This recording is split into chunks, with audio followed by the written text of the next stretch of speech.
आज आइए हम अदन का इतिहास और पवित्र आत्मा के युग में उद्धारकर्ता इस शीर्षक के साथ परमेश्वर के वचन का अध्ययन करें। अदन वाटिका में आदम और हवा की कहानी को न केवल वे लोग अच्छे से जानते हैं जो परमेश्वर पर विश्वास करते हैं, बल्कि वे लोग भी जानते हैं जो विश्वास नहीं करते, है ना? अदन में जो हुआ उसे समझे बिना हम यह नहीं कह सकते कि हम बाइबल को समझते हैं। ऐसा इसलिए है क्योंकि अदन में परमेश्वर ने बहुमूल्य खजाने छिपाए हैं जो हमें एक महत्वपूर्ण सच्चाई को समझने में मदद करते हैं। आज आइए हम इस सच्चाई के बारे में एक साथ अध्ययन करने के लिए कुछ समय लें। ऐसा कोई नहीं है जो मरने के लिए तत्पर हो, चाहे पद या शीर्षक जो भी हो, युवा और बूढ़े हो, हर कोई हर तरह से मृत्यु से बचने की कोशिश करता है। हालांकि वास्तव में सभी मानव जाति का क्या होगा? कोई भी मृत्यु से नहीं बच सकता। मानव जाति की मृत्यु कहां से शुरू हुई? इसकी शुरुआत अदन वाटिका से हुई है। यदि मानव जाति की मृत्यु अदन वाटिका से शुरू हुई है, तो हम इसका समाधान कहां पा सकते हैं? सभी चीजों के बारे में कहे तो जहां समस्या है वही समाधान है। जब कोई दुर्घटना होती है तो जांचकर्ता मामले को सुलझाने के लिए दुर्घटना स्थल पर जाते हैं। उसी तरह चूंकि मृत्यु की शुरुआत अदन वाटिका में हुई, तो हम जीवन का रहस्य भी वही जान सकते हैं। आज आइए हम अदन वाटिका में समाधान खोजने के लिए कुछ समय ले। आइए हम अदन की वाटिका में रहस्य को समझे और परमेश्वर के बारे में गवाही खोजे जो पवित्र आत्मा के युग में हमारे उद्धारकर्ता के रूप में आएंगे। आइए हम मत्ती अध्याय 13 आयत 34 पर एक नजर डालें। ये सब बातें यीशु ने दृष्टांतों में लोगों से कही और बिना दृष्टांत वह उनसे कुछ न कहता था कि जो वचन भविष्यद्वक्ता के द्वारा कहा गया था वह पूरा हो। मैं दृष्टांत कहने को अपना मुंह खोलूंगा, मैं उन बातों को जो जगत की उत्पत्ति से गुप्त रही है प्रकट करूंगा। कई प्रकार के दृष्टांतों के साथ यीशु ने अपने चेलों को सिखाया और कहा, मैं दृष्टांत कहने को अपना मुंह खोलूंगा, मैं उन बातों को जो जगत की उत्पत्ति से गुप्त रही है प्रकट करूंगा। बाइबल की 66 पुस्तकों में से किस पुस्तक में जगत की उत्पत्ति के बारे में गवाही है? यह उत्पत्ति की पुस्तक है। उत्पत्ति की पुस्तक में कई रहस्य हैं जो परमेश्वर मानव जाति के लिए प्रकट करना चाहते थे। उत्पत्ति में कई दृष्टांतों में से आज आइए हम अदन वाटिका में अनंत जीवन का रहस्य जानें। उत्पत्ति के इतिहास में हम भले और बुरे के ज्ञान के वृक्ष को देख सकते हैं जिसमें से आदम और हवा ने खाया, और साथ ही जीवन का वृक्ष भी देख सकते हैं। अधिकांश लोगों ने सोचा कि भले और बुरे के ज्ञान के वृक्ष में से खाने के मूल पाप के कारण आदम और हवा की मृत्यु हो गई, लेकिन अब तक किसी को भी अदन में जीवन का रहस्य नहीं मिला है। उत्पत्ति 2 और 3 के द्वारा आइए हम अदन के इतिहास को देखें और जीवन का रहस्य जाने। आइए हम उत्पत्ति अध्याय 2 आयत 16 पर जाए। और यहोवा परमेश्वर ने आदम को यह आज्ञा दी, तू वाटिका के सब वृक्षों का फल बिना खटके खा सकता है, पर भले या बुरे के ज्ञान का जो वृक्ष है उसका फल तू कभी न खाना, क्योंकि जिस दिन तू उसका फल खाएगा उसी दिन अवश्य मर जाएगा। भले और बुरे के ज्ञान के वृक्ष की विशेषता यह थी कि जिस दिन तू उसका फल खाएगा उसी दिन अवश्य मर जाएगा। परमेश्वर ने कहा, भले या बुरे के ज्ञान के वृक्ष का फल तू कभी न खाना, नहीं तो तू मर जाएगा। हालांकि आदम और हवा ने क्या किया? शैतान द्वारा भरमाए जाने के बाद क्या उन्होंने भले और बुरे के ज्ञान के वृक्ष में से नहीं खाया और मर गए? इस सब के द्वारा परमेश्वर हमें कुछ महत्वपूर्ण चीज सिखाना चाहते हैं जिसमें उनकी गुप्त इच्छा शामिल है। भले और बुरे के ज्ञान के वृक्ष में से खाने से मरने वाली मानव जाति के लिए परमेश्वर ने उत्पत्ति में अदन वाटिका में जीवन का मार्ग छिपा दिया। उत्पत्ति अध्याय 3 आयत 22। फिर यहोवा परमेश्वर ने कहा, मनुष्य भले बुरे का ज्ञान पाकर हम में से एक के समान हो गया है, इसलिए अब ऐसा न हो कि वह हाथ बढ़ाकर जीवन के वृक्ष का फल भी तोड़ के खा ले और क्या रहे, सदा जीवित रहे। भले ही वे भले और बुरे के ज्ञान के वृक्ष में से खाने के द्वारा मरने के लिए नियुक्त है, लेकिन यदि कोई पापी जीवन के वृक्ष से खाता है तो क्या होगा? वे सदा जीवित रहेंगे। लेकिन परमेश्वर ने मार्ग बंद कर दिया ताकि पापी जीवन के वृक्ष में से न खा सके। आइए हम आयत 23 के साथ जारी रहे। इसलिए यहोवा परमेश्वर ने उसको अदन की वाटिका में से निकाल दिया कि वह उस भूमि पर खेती करे जिसमें से वह बनाया गया था। इसलिए आदम को उसने निकाल दिया और जीवन के वृक्ष के मार्ग का पहरा देने के लिए अदन की वाटिका के पूर्व की ओर करूबों को और चारों ओर घूमने वाली ज्वालामय तलवार को भी नियुक्त कर दिया। परमेश्वर ने ज्वालामय तलवार के साथ करूबों को नियुक्त करके जीवन के वृक्ष के मार्ग को बंद कर दिया ताकि पापी उसमें से न खा सके। दूसरे शब्दों में, परमेश्वर ने आज्ञा दी कि पापी जीवन के वृक्ष के मार्ग पर नहीं आ सकते। परमेश्वर अदन वाटिका में जीवन के वृक्ष के साथ साथ भले और बुरे के ज्ञान के वृक्ष को लगाकर मानव जाति को बहुत महत्वपूर्ण तथ्य सिखाना चाहते थे। केवल यदि वे जीवन के वृक्ष में से खाते हैं तो वे अनंत जीवन प्राप्त कर सकते हैं। मत्ती अध्याय 13 में यह कहता है कि जगत की उत्पत्ति के समय से दृष्टांत गुप्त थे। परमेश्वर की इच्छा क्या है कि उन्होंने उत्पत्ति में जीवन के वृक्ष का दृष्टांत रखा? वह हमें क्या सिखाने की कोशिश कर रहे हैं? जीवन के वृक्ष की वास्तविकता क्या है? इस मामले को स्पष्ट रूप से समझने से ही हम इस प्रश्न का सटीक उत्तर प्राप्त कर सकते हैं। पवित्र आत्मा के युग में उद्धारकर्ता जब पृथ्वी पर आएंगे तब कौन सी सच्चाई लाएंगे? आइए हम उत्पत्ति अध्याय 4 पर जाकर अध्ययन करना जारी रखें, जहां हम आदम के पुत्रों के अभिलेख पा सकते हैं। वहां कौन कौन थे? केन और हाबिल। परमेश्वर ने केन और हाबिल को सच्चाई जानने दी जो उन्हें जीवन के वृक्ष तक ले जाएगी। भले ही परमेश्वर ने उन्हें सच्चाई दिखाई, फिर भी केन ने अवाज्ञाकारिता में भेंट चढ़ाई थी, जबकि हाबिल ने एक आज्ञाकारी हृदय के साथ बलिदान चढ़ाया था। इसलिए परमेश्वर ने केवल हाबिल की भेंट को ग्रहण किया और केन की भेंट को ग्रहण न किया। आइए हम देखें कि अदन वाटिका में दोनों वृक्षों से संबंधित मामला उत्पत्ति अध्याय 4 से कैसे जुड़ा है। उत्पत्ति अध्याय 4 आयत 1। जब आदम अपनी पत्नी हवा के पास गया तब उसने गर्भवती होकर केन को जन्म दिया और कहा, मैंने यहोवा की सहायता से एक पुरुष पाया है। फिर उसने उसके भाई हाबिल को भी जन्म दिया। हाबिल भेड़ बकरियों का चरवाहा बन गया, परंतु केन भूमि पर खेती करने वाला किसान बना। कुछ दिनों के पश्चात केन यहोवा के पास भूमि की उपज में से कुछ भेंट ले आया और हाबिल भी अपनी भेड़ बकरियों के कई एक पहलौठे बच्चे भेंट चढ़ाने ले आया और उनकी चर्बी भेंट चढ़ाई। तब यहोवा ने हाबिल और उसकी भेंट को तो ग्रहण किया, परंतु केन और उसकी भेंट को उसने ग्रहण न किया। तब केन अति क्रोधित हुआ और उसके मुंह पर उदासी छा गई। दो महत्वपूर्ण घटनाएं हुई, हाबिल का बलिदान और केन का बलिदान। पहले उन्हें नश्वर प्राणियों के रूप में जीवन के वृक्ष के पास आने की अनुमति नहीं थी, लेकिन अदन में इन घटनाओं के बाद परमेश्वर ने मानव जाति को यह जानने की अनुमति दी कि कैसे परमेश्वर को बलिदान चढ़ाया जाना चाहिए। इसे अब आराधना के रूप में जाना जाता है। परमेश्वर की आराधना करने के सबसे महत्वपूर्ण कारणों में से एक है पापों की क्षमा प्राप्त करना। जीवन के वृक्ष को पुनर्स्थापित किए बिना जो हमने खो दिया था, हम आत्मिक अदन में कभी नहीं लौट सकते।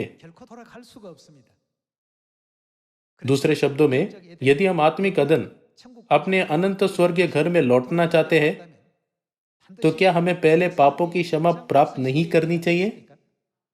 परमेश्वर ने केन और हाबिल को पापों की क्षमा प्राप्त करने का मार्ग प्रदान किया। इसलिए एक आज्ञाकारी हृदय के साथ हाबिल ने परमेश्वर को एक पशु के बलिदान का लहू चढ़ाया, लेकिन केन ने परमेश्वर को अपनी फसल में से भेंट चढ़ाई, क्योंकि वह भूमि पर खेती करने वाला किसान था। परमेश्वर ने केवल हाबिल की भेंट को स्वीकार किया, लेकिन केन की भेंट को अस्वीकार कर दिया। ऐसा करने में परमेश्वर की इच्छा क्या है? आइए हम इब्रानियों अध्याय 9 में इसका उत्तर ढूंढे। इब्रानियों अध्याय 9 आयत 22। सच तो यह है कि व्यवस्था के अनुसार प्राय सब वस्तुएं लहू के द्वारा शुद्ध की जाती है और बिना लहू बहाए पापों की क्षमा नहीं। इसका अर्थ है कि हम पापों की क्षमा प्राप्त नहीं कर सकते हैं। क्या इसका मतलब यह नहीं है कि हम केवल पापों की क्षमा प्राप्त करके अदन वाटिका में जीवन का वृक्ष प्राप्त कर सकते हैं? इसीलिए परमेश्वर ने हमें अपने वचनों के द्वारा सिखाया, बिना लहू बहाए पापों की क्षमा नहीं। आज्ञाकारिता के साथ हाबिल ने, जो आदम का पुत्र है, परमेश्वर को प्रसन्न करने वाले लहू बलिदान की भेंट चढ़ाने के लिए एक मेमने को बलिदान किया। बलिदान चढ़ाने का यह तरीका पहले केवल मौखिक रूप से पारित किया गया था, यह अंत में मूसा के समय में संहिताबद्ध हुआ। पुराने नियम में परमेश्वर ने अपने नियम और आज्ञाएं एक के बाद एक दिए। बाद में परमेश्वर ने उन्हें व्यवस्था के रूप में संहिताबद्ध किया। मूसा की इस व्यवस्था के द्वारा हम बहुत महत्वपूर्ण चीज खोज सकते हैं। निर्गमन अध्याय 25 में परमेश्वर ने पवित्र स्थान और परम पवित्र स्थान को बनवाया ताकि लहू के बलिदानों का नियमन किया जा सके। पवित्र स्थान और परम पवित्र स्थान में नित्य होम बलि के समयों में परमेश्वर को भेंटें चढ़ाई जाती थी, जो आज प्रार्थना के समय और हर सबत के दिन के द्वारा पूरे होते हैं। निर्गमन अध्याय 25 आयत 16। और जो साक्षी पत्र मैं तुझे दूंगा उसे उसी संदूक में रखना। फिर चौके सोने का एक प्रायश्चित का ढकना बनवाना, उसकी लंबाई 2.5 हाथ और चौड़ाई 1.5 हाथ की हो, और सोना डालकर 2 करूब बनवाकर प्रायश्चित के ढकने के दोनों सिरों पर लगवाना। एक करूब एक सिरे पर और दूसरा करूब दूसरे सिरे पर लगवाना, और करूबों को और प्रायश्चित के ढकने को एक ही टुकड़े से बनाकर उसके दोनों सिरों पर लगवाना। उन करूबों के पंख ऊपर से ऐसे फैले हुए बने कि प्रायश्चित का ढकना उनसे ढपा रहे, और उनके मुख आमने सामने और प्रायश्चित के ढकने की ओर रहे। और प्रायश्चित के ढकने को संदूक के ऊपर लगवाना, और जो साक्षी पत्र मैं तुझे दूंगा उसे संदूक के भीतर रखना। मैं उसके ऊपर रहकर तुझसे मिला करूंगा, और इजरायलियों के लिए जितनी आज्ञाएं मुझको तुझे देनी होंगी उन सबों के विषय में प्रायश्चित के ढकने के ऊपर से और उन करूबों के बीच में से जो साक्षी पत्र के संदूक पर होंगे तुझसे वार्तालाप किया करूंगा। अदन वाटिका में भले और बुरे के ज्ञान का वृक्ष और जीवन का वृक्ष था। आदम और हवा के पाप करने के बाद जीवन के वृक्ष का मार्ग करूबों के द्वारा संरक्षित किया गया। पवित्र स्थान और परम पवित्र स्थान के बारे में निर्देश देते समय परमेश्वर ने मूसा को आदेश दिया कि वह वाचा के संदूक के ऊपर प्रायश्चित के ढकने के सिरे पर करूबों को रखे। परमेश्वर ने परम पवित्र स्थान के अंदर संदूक के ऊपर करूबों को रखा, जिन्होंने उत्पत्ति में जीवन के वृक्ष की रक्षा की थी।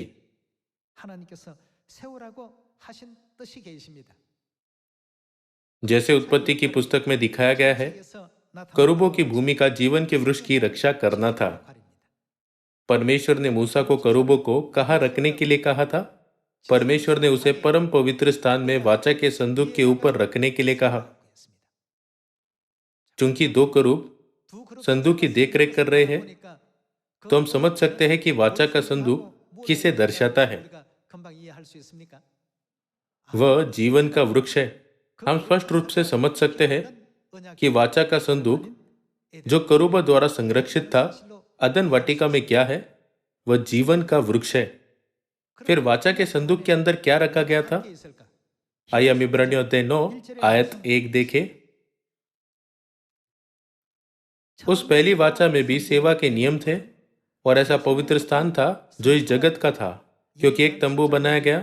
पहले तंबू में दीवट और मेज और भेंट की रोटियां थी, और वह पवित्र स्थान कहलाता है। दूसरा पर्दे के पीछे वह तंबू था जो परम पवित्र स्थान कहलाता है। उसमें सोने की धूपदानी और चारों ओर सोने से मढ़ा हुआ वाचा का संदूक, और इसमें मन्ना से भरा हुआ सोने का मर्तबान, और हारून की छड़ी जिसमें फूल फल आ गए थे, और वाचा की पटिया थी। वाचा के संदूक के अंदर क्या था? मन्ना, हारून की छड़ी जिसमें फूल फल आ गए थे, और वाचा की पटिया थी जो 10 आज्ञाएं है। ये वाचा के संदूक के अंदर पाए गए। फिर 2 करूबों ने संदूक की रक्षा क्यों की जिसमें उन वस्तुओं को रखा गया था? क्या 10 आज्ञाओं की स्थापना परमेश्वर के वचन के द्वारा उनकी आज्ञाओं के रूप में नहीं की गई? यूहन्ना अध्याय 1 आयत 1। आदि में क्या था? वचन था और वचन परमेश्वर के साथ था और वचन परमेश्वर था। 10 आज्ञाओं की पत्थर की पटिया परमेश्वर को दर्शाती है, जो परमेश्वर का वचन है। क्या संदूक के अंदर मन्ना भी नहीं मिला? यूहन्ना अध्याय 6 में यह कहकर मैं स्वर्ग से उतरी रोटी हूं, यीशु ने खुद की तुलना किससे की? उन्होंने खुद की तुलना मन्ना से की। और हारून की छड़ी जिसमें फूल फल आ गए थे, हारून इज़राइल का पहला महायाजक था। वह सब जो संदूक के अंदर पाया गया था, अंत में यीशु मसीह के बारे में गवाही देता है। इसके द्वारा परमेश्वर ने हमें जानने दिया कि यीशु महायाजक के रूप में आएंगे और वह परमेश्वर है जो परमेश्वर का वचन है। इसके अलावा वह मन्ना है जो स्वर्ग से उतरी जीवित रोटी है। हम उनके बारे में यह सब गवाही कहां से पा सकते हैं? वे सभी वाचा के संदूक के अंदर पाए गए।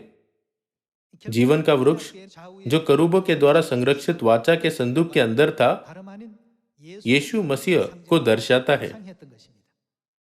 आइए हम यूहन्ना अध्याय 6 में इसकी पुष्टि करें। यूहन्ना अध्याय 6 आयत 50। यह वह रोटी है जो स्वर्ग से उतरती है, ताकि मनुष्य उसमें से खाए और न मरे। जीवन की रोटी जो स्वर्ग से उतरी मैं हूं। यदि कोई इस रोटी में से खाए तो उसके साथ क्या होगा? सर्वदा जीवित रहेगा। मानव जाति को इसलिए मरना पड़ा क्योंकि उन्होंने भले और बुरे के ज्ञान के वृक्ष में से खाया था। एकमात्र मार्ग जिससे वे जीवित रह सकते हैं वह अदन वाटिका में जीवन के वृक्ष में से खाना है। लेकिन यीशु ने कहा, यदि कोई इस रोटी में से खाए तो सर्वदा जीवित रहेगा। आयत 51। जीवन की रोटी जो स्वर्ग से उतरी मैं हूं। यदि कोई इस रोटी में से खाए तो सर्वदा जीवित रहेगा। दूसरे शब्दों में, यदि तुम मेरा मांस खाओगे तो सर्वदा जीवित रहोगे। जो रोटी मैं जगत के जीवन के लिए दूंगा वह मेरा मांस है। आयत 52। इस पर यहूदी यह कहकर आपस में झगड़ने लगे, यह मनुष्य कैसे हमें अपना मांस खाने को दे सकता है? यीशु ने उनसे कहा, मैं तुमसे सच सच कहता हूं कि जब तक तुम मनुष्य के पुत्र का मांस न खाओ और उसका लहू न पियो, तुम में जीवन नहीं। जो लोग यीशु के मांस को नहीं खाते या उनका लहू नहीं पीते, उन्हें अदन वाटिका में भले और बुरे के ज्ञान के वृक्ष में से खाने के पाप का परिणाम भुगतना होगा। वे कभी भी सदा जीवित नहीं रह सकते और न ही वे अपने जीवन को बनाए रख सकते हैं। आयत 54। जो मेरा मांस खाता और मेरा लहू पीता है, अनंत जीवन उसी का है। बाइबल के द्वारा क्या हम इसका जवाब नहीं खोज सकते कि अदन वाटिका में जीवन के वृक्ष के दृष्टांत की वास्तविकता क्या है? वह स्वयं यीशु मसीह थे। यूहन्ना अध्याय 6 में अनंत जीवन पाने के लिए हमें किसका मांस और लहू खाना है? यह यीशु का मांस और लहू है। आयत 55। क्योंकि मेरा मांस वास्तव में खाने की वस्तु है और मेरा लहू वास्तव में पीने की वस्तु है। जो मेरा मांस खाता और मेरा लहू पीता है वह मुझ में स्थिर बना रहता है और मैं उसमें। जैसा जीवित है पिता ने मुझे भेजा और मैं पिता के कारण जीवित हूं, वैसा ही वह भी जो मुझे खाएगा मेरे कारण जीवित रहेगा। जैसे यीशु ने कहा कि जो कोई उनका मांस खाता है वह सदा जीवित रह सकता है। हम अदन वाटिका में जीवन के वृक्ष के दृष्टांत के द्वारा क्या जान सकते हैं? हम समझ सकते हैं कि जीवन के वृक्ष की वास्तविकता यीशु मसीह है। फिर हमें यह जानना चाहिए कि यीशु का मांस कैसे खाना है। हम यीशु का मांस कैसे खा सकते हैं और उनका लहू कैसे पी सकते हैं? परमेश्वर ने एक सत्य स्थापित किया ताकि हम यीशु मसीह का मांस खा सके और उनका लहू पी सके। यह कौन सा सत्य है? यह फसह है। आइए मत्ती अध्याय 26 में इसका उत्तर ढूंढे। मत्ती अध्याय 26 आयत 17। अख़मीरी रोटी के पर्व के पहले दिन चेले यीशु के पास आकर पूछने लगे, तू कहा चाहता है कि हम तेरे लिए फसह खाने की तैयारी करें?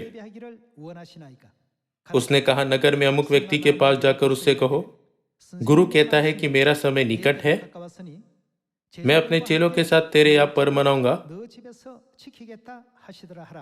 하신데 अतः चेलों ने यीशु की आज्ञा मानी और फसह तैयार किया। 예비하더라고 했습니다. आइए हम आयत 26 में देखें कि कैसे यीशु ने फसह का पर्व मनाया। 26절입니다.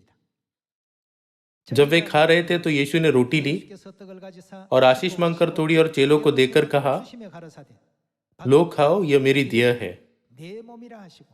फसह की रोटी देकर उन्होंने कहा, यह मेरी देह है। दूसरे शब्दों में उन्होंने अपना मांस दिया। फिर उसने कटोरा लेकर धन्यवाद किया। क्या कटोरे के अंदर फसह का दाखमधु नहीं था? फिर उसने कटोरा लेकर धन्यवाद किया जिसमें दाखमधु था और उन्हें देकर कहा, तुम सब इसमें से पियो, क्योंकि यह वाचा का मेरा वह लहू है जो बहुतों के लिए पापों की क्षमा के निमित्त बहाया जाता है। जब हम फसह की रोटी खाते हैं और फसह का दाखमधु पीते हैं तो हम अदन वाटिका में जीवन के वृक्ष में से खाते हैं। भोजन कितना भी अच्छा और उत्तम क्यों ना हो, कोई भोजन मानव जाति को अनंत जीवन नहीं दे सकता। लेकिन यीशु ने हमें सिखाया कि जो कोई भी उनका मांस और लहू ग्रहण करता है वह भले और बुरे के ज्ञान के वृक्ष का फल खाने के पाप से मुक्त हो सकता है और अनंत जीवन भी प्राप्त कर सकता है।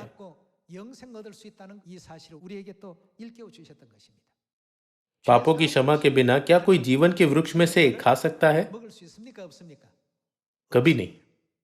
यही कारण है कि परमेश्वर ने फसह के अंदर अनंत जीवन के साथ साथ पापों की क्षमा का आशीर्वाद रखा।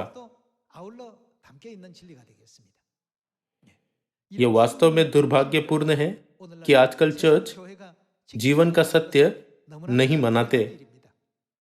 अब अदन वाटिका के रहस्य के द्वारा आइए हम हमारे उद्धारकर्ता के बारे में अध्ययन करें जो पवित्र आत्मा के युग में प्रकट होंगे। आइए हम यूहन्ना अध्याय 10 पर जाए। यूहन्ना अध्याय 10 आयत 10। चोर किसी और काम के लिए नहीं परंतु केवल चोरी करने और घात करने और नष्ट करने को आता है। मैं इसलिए आया कि वे जीवन पाए और बहुतायत से पाए। 2000 साल पहले यीशु पृथ्वी पर आए ताकि उनकी भेड़ें जीवन पा सके। मानव जाति को जीवन देने के लिए जो भले और बुरे के ज्ञान के वृक्ष में से खाने के कारण मरने के लिए नियुक्त थी, यीशु मसीह को अपने साथ जीवन का वृक्ष लाना चाहिए था। यदि वह जीवन के वृक्ष को नहीं लाते तो मानव जाति अनंत जीवन प्राप्त नहीं कर सकती। जीवन प्राप्त करने का एकमात्र मार्ग जीवन के वृक्ष में से खाना है। वह सत्य क्या है जो हमें जीवन के वृक्ष में से खाने की अनुमति देती है? 2000 साल पहले यीशु ने नई वाचा के फसह का सत्य दिया था। लेकिन यीशु के स्वर्गरोहण के बाद परमेश्वर के नियुक्त समय और व्यवस्था को बदल दिया गया था और सियोन जहां पर मनाए जाते हैं नष्ट हो गया था। इस तरह अंधकार युग की शुरुआत हुई। आइए हम इब्रानियों अध्याय 9 आयत 27 पर एक नजर डालें। इब्रानियों अध्याय 9 आयत 27। इस कारण से परमेश्वर को दूसरी बार पृथ्वी पर आना पड़ा। आयत 27। और जैसे मनुष्य के लिए एक बार मरना और उसके बाद न्याय का होना नियुक्त है, वैसे ही मसीह भी बहुतों के पापों को उठा लेने के लिए एक बार बलिदान हुआ। जब यीशु मसीह 2000 वर्ष पहले आए तो वह हमारे पापों का प्रायश्चित करने के लिए बलिदान हुए। लेकिन उनके दूसरे आगमन के बारे में क्या? और जो लोग उसकी बाट जोते उनके उद्धार के लिए दूसरी बार बिना पाप उठाए हुए दिखाई देगा। दूसरी बार आने वाले मसीह को अदन वाटिका में से क्या लाना चाहिए? उन्हें जीवन का वृक्ष लाना चाहिए। परमेश्वर के अलावा कोई भी जीवन का वृक्ष नहीं ला सकता। ऐसा इसलिए है क्योंकि केवल परमेश्वर के पास जीवन के वृक्ष का मार्ग खोलने का अधिकार है। यदि परमेश्वर ने मार्ग बंद किया तो केवल कौन उसे खोल सकता है? केवल परमेश्वर ही मार्ग खोल सकते हैं। जब मसीह दूसरी बार मानव जाति को उद्धार देने के लिए प्रकट होते हैं तो उन्हें हमारे लिए कौन सा सत्य लाना चाहिए?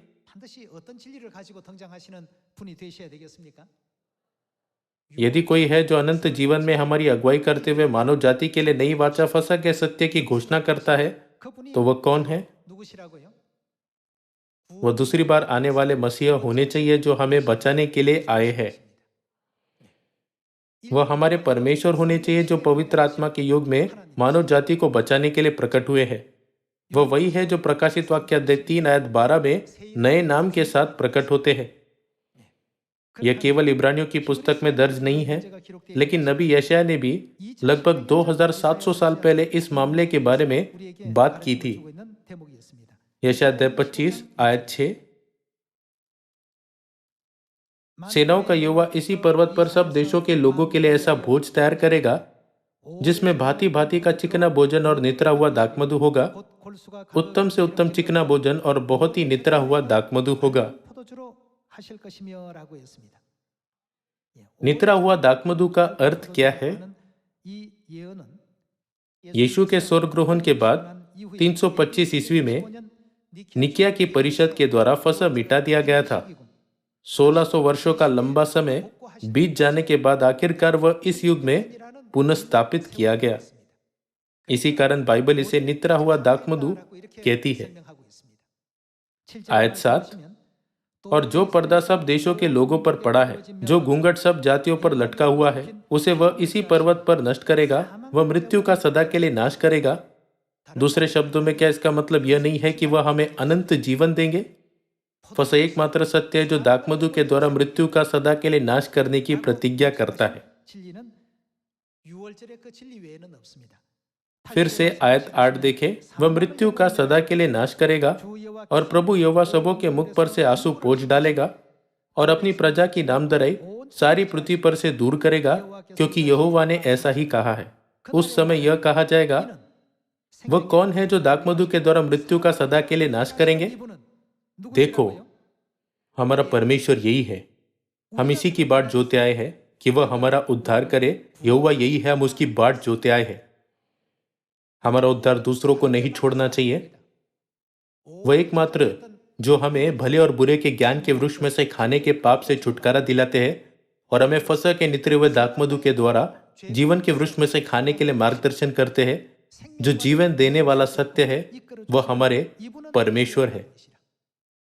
हम इसी की बाट जोते आए हैं कि वह हमारा उद्धार करे। बाइबल की सभी भविष्यवाणियों के अनुसार हमारे लिए नई वाचा का फसह कौन लेकर आए? किसने हमें भले और बुरे के ज्ञान के वृक्ष के पाप से मुक्त किया और स्वर्ग का मार्ग खोलकर हमें अनंत जीवन प्रदान किया? बाइबल और सभी नबियों की गवाही के अनुसार पवित्र आत्मा के युग में मसीह अनसंग हूं कौन है? वह हमारे परमेश्वर और उद्धार करता है। वह हमारे परमेश्वर है जो दूसरी बार पृथ्वी पर आए। संसार में लोग कहते हैं, यदि वह जो रोटी और दाखमधु लाया परमेश्वर है, तो क्या मैं भी परमेश्वर नहीं हो सकता यदि मैं फसह लाता? पिता अनसंगों के भविष्यवाणियों को पूरा करने से पहले क्या कोई था जो फसह लाया था? भले यह स्पष्ट रूप से बाइबल की 66 पुस्तकों में दर्ज है कि यीशु ने स्वयं फसह मनाया और साथ ही पतरस, पौलुस और यूहन्ना ने भी उसे मनाया, लेकिन क्या कारण है कि इन दिनों लोग इसे नहीं मनाते? वे इसे क्यों नहीं मना सकते? कई प्रसिद्ध धर्मशास्त्री और पादरी हैं, लेकिन वे फसह के सत्य को क्यों नहीं ला पाए?